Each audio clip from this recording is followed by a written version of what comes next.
Merupakan suatu aktivitas tidak menyenangkan baik secara fisik maupun verbal kepada seseorang yang dapat menyebabkan orang tersebut merasa sakit hati, tertekan, bahkan depresi. Bullying dapat dilakukan oleh perorangan maupun kelompok. Instagram ini dinobatkan sebagai media sosial yang paling sering digunakan untuk melakukan perundungan atau bullying secara online.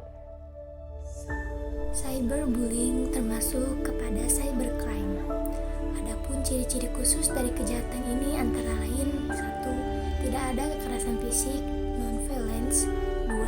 Antara pelaku dan korban sangat sedikit melibatkan kontak fisik atau minimus of physical contact. Kemudian, memanfaatkan teknologi dan peralatan tertentu, equipment. Dan yang terakhir, memanfaatkan jaringan telekomunikasi, media, dan informatika secara global. Di Indonesia sendiri, apabila terjadi permasalahan terkait cyberbullying, maka penyelesaiannya menggunakan Undang-Undang Nomor 19 Tahun 2016, Undang-Undang Nomor 11 Tahun 2008 tentang Informasi dan Transaksi Elektronik. Penanganan khususnya juga melibatkan anggota kepolisian dan upaya hukum ditempuh melalui jalur. Cara mencegah bullying di media sosial. Yang pertama, tidak posting terlalu sering atau banyak.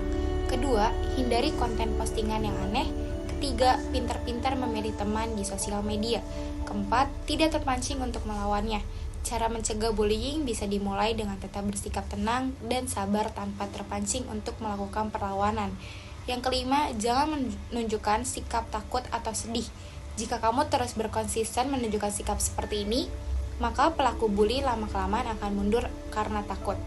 Keenam, cari bantuan dari seseorang yang dapat kamu percaya, seperti sahabat, saudara, orang tua, atau orang dewasa lainnya, jika kamu mengalami. Lalu, apa peran Pancasila terhadap cyberbullying ini? Cyberbullying seharusnya tidak terjadi jika generasi muda menerapkan nilai-nilai Pancasila dalam kehidupan, karena keduanya bertentangan.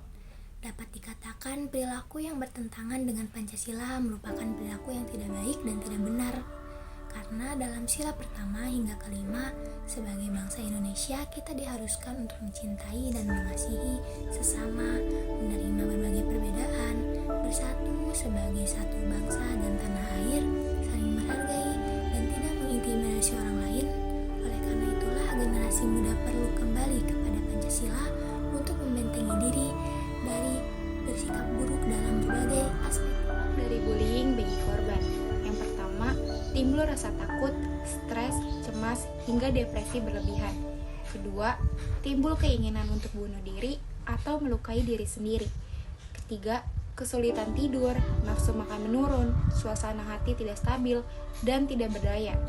Yang keempat, rendahnya rasa percaya diri. Yang kelima, merasa kesepian dan terisolasi dari lingkungan sekitarnya.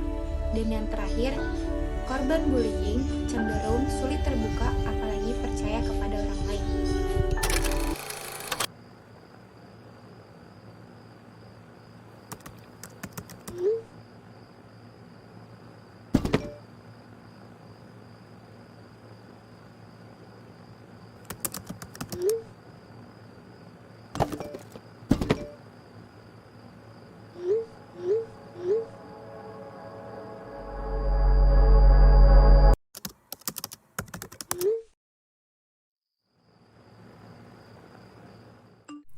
Lalu bagaimana cara pencegahan terhadap cyberbullying ini? yakni dengan melakukan penanaman terutama di lingkungan keluarga, karena keluarga adalah komponen utama dalam pembentukan karakter. Kemudian beri edukasi baik di tingkat sekolah dasar maupun menengah, karena pembulian terjadi tidak memandang usia. Dan juga diharapkan dengan adanya Undang-Undang ITE, tindakan cyberbullying bisa diatasi. Selain itu juga kita pengguna media sosial juga harus pantasnya mengetahui etika dan aturan bersosial media. Yang kita ketahui, bullying memberikan dampak yang sangat bahaya bagi para korbannya. Pesatnya perkembangan teknologi memberikan dampak positif dan dampak negatif bagi kita yang merasakan. Cyberbullying adalah salah satu dampak negatif dari pesatnya perkembangan teknologi. Oleh sebab itu, kita sebagai masyarakat Indonesia, marilah bersama-sama mencegah perilaku bullying di lingkungan sehari-hari. Marilah kita berpedoman kepada Pancasila dalam kehidupan sehari-hari agar tercipta lingkungan yang aman, nyaman, tentram bagi kita semua. Stop bullying, start loving.